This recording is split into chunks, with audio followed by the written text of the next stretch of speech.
Good day, ladies and gentlemen. Your gun doctor here. We recently talked about the ARs after the huge nerfs again, where all the recoil get up, the crit get bunged, and so on. But what is with the SMGs now as they dumped our boy, the OTS 9? Kind of weird down to a meta where all the SMGs have a similar TTK. Obviously, there's some outliners like the PPSH. I mean, you're going to hit like, what, 5 headshots for it to be useful. The LC10 is still out. Right now, what you should be looking at when you're choosing an SMG is overall handling. That includes sprint to fire time, generally, movement, also candid hip fire, effective damage range, and other of those shenanigans. Which one is now the SMG that is all around just feeling the most useful? Because I think that's what we're looking at. Which SMG works in most situations the best? Where are you not going to get outgunned? What are you going to pair with one? I mean, I think we have to separate here, though, between the hipfire SMGs and also between the long-range SMGs, because each of them can be played with different guns. Hipfire SMGs can more be played with guns that you can use from 10 meters on, and then SMGs with a bit more range can be easily used with guns that have a 15, 20 meters usability, like an LMG, for example. You don't use an LMG on 10 meters. You want to use it from like 15, 20 meters on, because the ADS time can be atrocious. Also, are we now in a shotgun meta? Good question. Technically, yes. I mean, with the SMGs being nerfed to the point where we are, the Gallo is currently one dominating force together with the Jack 12. So the Gallo and the Jack 12 are fantastic. But I think a lot of you just don't want to play shotguns, so we're not actually going to cover them. If you want to know more about the Gallo and Jack 12, I have so many videos on the website for that. Just Google Pony of Jack 12, Pony of Gallo, and you get all the videos. We've been covering it so much. But today, we're going to be focusing on the SMGs and which one just the most utilitarian, feeling good. Let's start by looking at the OTS 9. Despite the nerf, the OTS 9 is still a good gun. You just have to mass headshots now. The advantage of the OTS has always been a very great movement speed. I mean, the movement speed is top notch, and when you're strafing, well, you're strafing really fast. Obviously, the problem right now is that when you're shooting at a target, you do need to hit those headshots. Assuming that the 10 would be the head. I mean, if we're like close to our target, one shot in the head means multiple shots in the head. That's like the advantage about the OTS. You come around the corner, you're just like, oh yeah.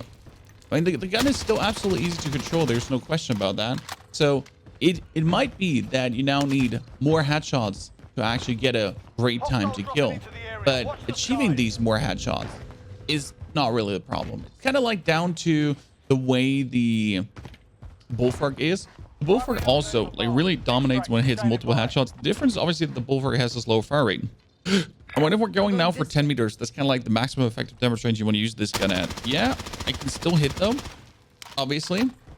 But close up and personal, that's where you have like zero problems. I mean, you jump around a corner and you're just like, oh yeah, only headshots. So the OTS in my eyes, despite being nerfed, is still an absolute top tier viable SMG, especially with the movement and everything. Now, well, you need to hit more headshots. Cool, congratulations. But it's not like it's hard to hit these. Damage-wise, there is a menacing force on the battlefield, and that is the AUG. Modern Warfare AUG, though. Because the Modern Warfare AUG is, when it comes down to hitting their shots, and especially if the AUGs in 5.56 at normal ammunition hit the headshots, it's quite nasty. They also do have a very decent effective damage range. One problem we're having, though, is it just doesn't have the movement.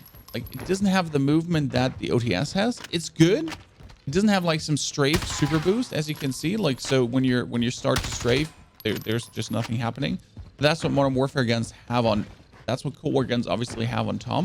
But the movement is good, and the thing is absolutely precise. I mean, right now we're using tracer rounds, obviously, deadly, but you can really keep it good on target, and you can hit your headshots with it. So I would not discard the AUG as not being viable, because in my eyes, it is plenty viable, especially with sleight of hand, sleight of hand. Base hipfire is also fairly decent. I mean, if you're standing 5 meters away from your target, being able to just, without any kind of attachment, like we're not having a 5 milliwatt laser or so on this, that's good.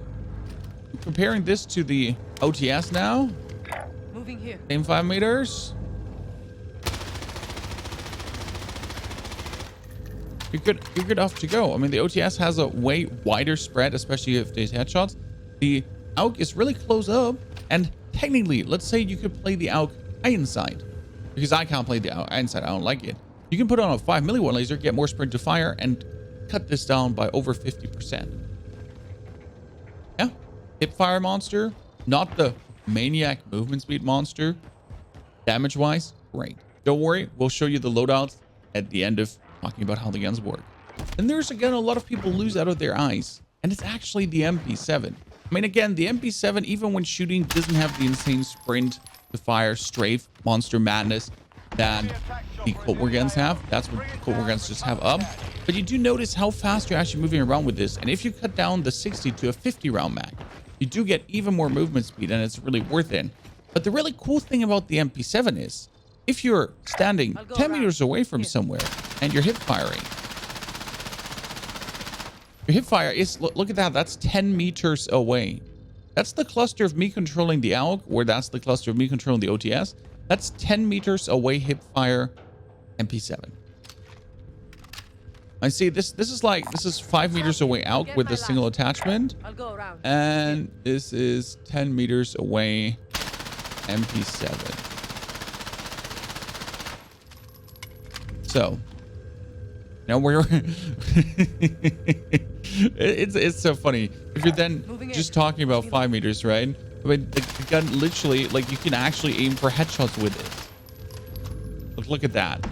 It's what some guns achieve when they ADS downside randomly 5 meters, 10 meters there. So that's like the real fun about the Mp7. It has like the good movement speed, and you kind of never want to ADS it, never, because it also has this weird where it's following the hindsight, right? But you, like, with this hip fire, you just hurt yourself when ADSing. So the time to kill is not like 400 milliseconds, but you're sparing yourself every single ADS time. Your movement is great, and your sprint to fire is great. So you're literally cutting the ADS time out of the equation completely, just using the hip fire, focusing on the upper echelon of the body, neck shots, headshots, everything, and then you just beam these fools away. And the closer you get, the more accurate you are. I mean, you shoot this on 3 meters, you're literally just ADSing without ADSing. Talking about ADS time brings me back to our all-time hipfire contender, and that's the Mp5 that everyone plays. Obviously, hipfire on the Mp7 is way better than on the Mp5. I mean, if we're going on 10 meters and I'm spraying this even on the full hipfire build, the Mp7 is a little bit more clustered. But the Mp5 is, regardless of that, just still a fantastic gun. I mean, you can shoot it the same here, and we're getting roughly the same result as we would get with the Mp7. It's just a little bit more. Also, obviously, we're not playing the no stock on this one. Why we're not playing the no stock? Because I do like my Mp5 a little bit different right now. We're not playing a Merc foregrip. We're not playing a no stock because the hipfire on the Mp5 is good enough. But what I hate about the no stock is that the gun just gets so weird shaky. And also with the Merc foregrip, you lose a significant movement speed, and it makes the gun not feel better. Like with this right now, look at the beam I can do. Try doing this with a collapsible stock, it's impossible. I mean, that was closed up. That's 10 meters. Look at the, like, this is the Mp5 on 10 meters.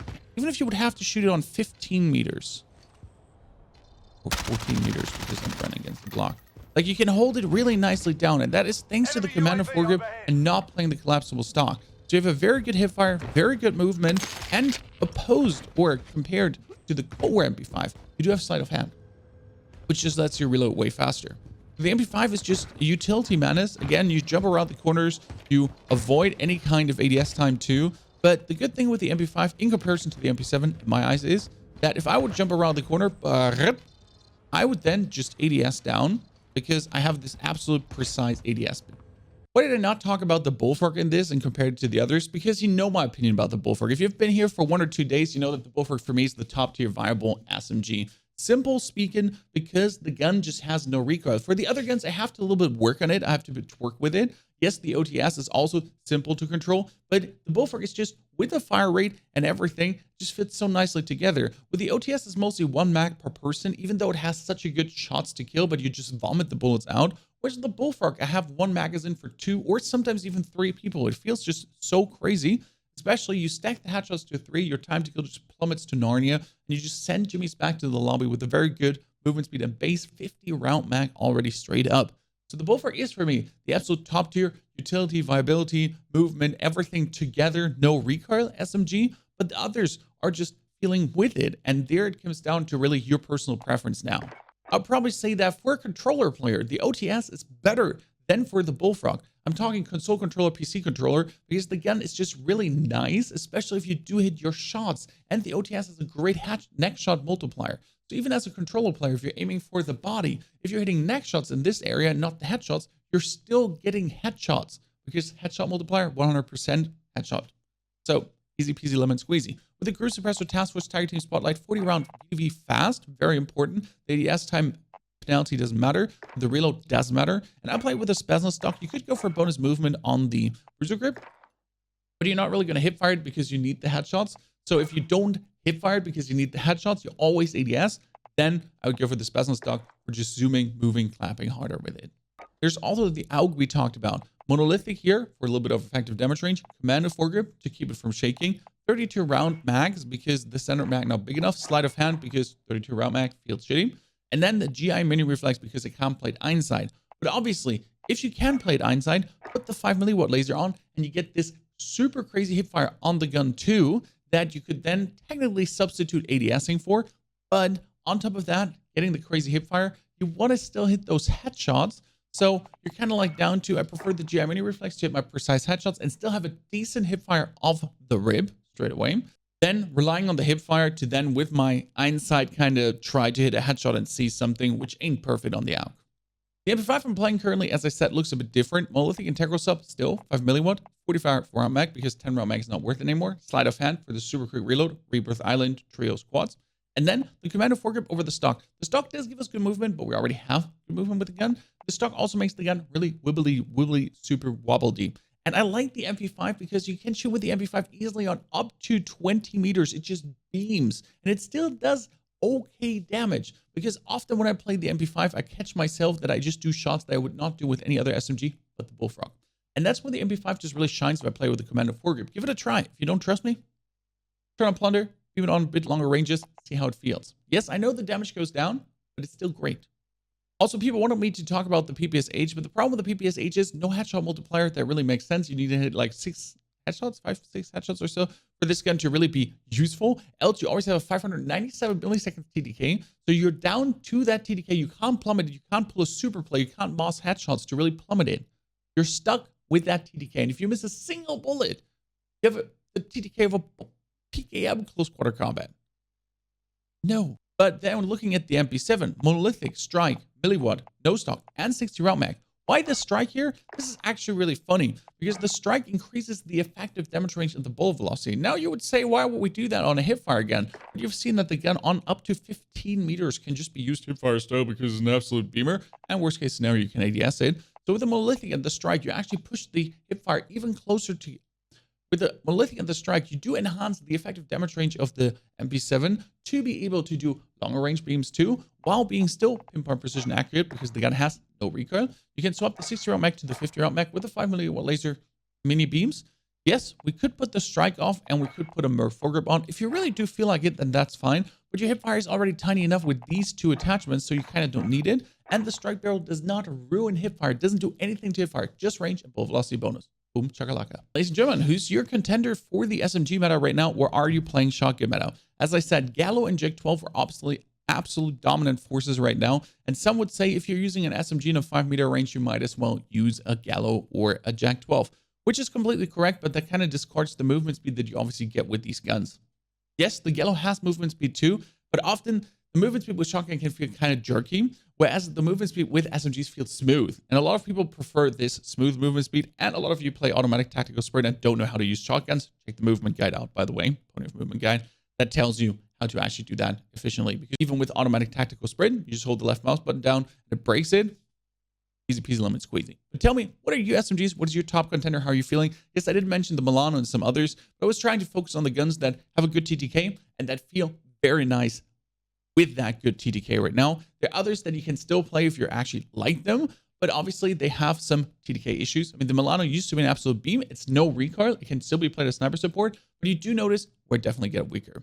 Thank you for supporting so much. Thank you for supporting the long range AR video, actually. Everyone was going crazy. I did not expect the success that video had. So thanks for surprising me because, well, you actually do never expect any success. It's just kind of like throw it out there, lottery, see what happens. Therefore, huge shout out to you. Don't forget to subscribe to find your way back for more. Next videos are coming up, probably Iron Trials some, because I do like the Iron Trials and I want to spend my opinion on that. Wish you a fantastic good day. See you in the next video.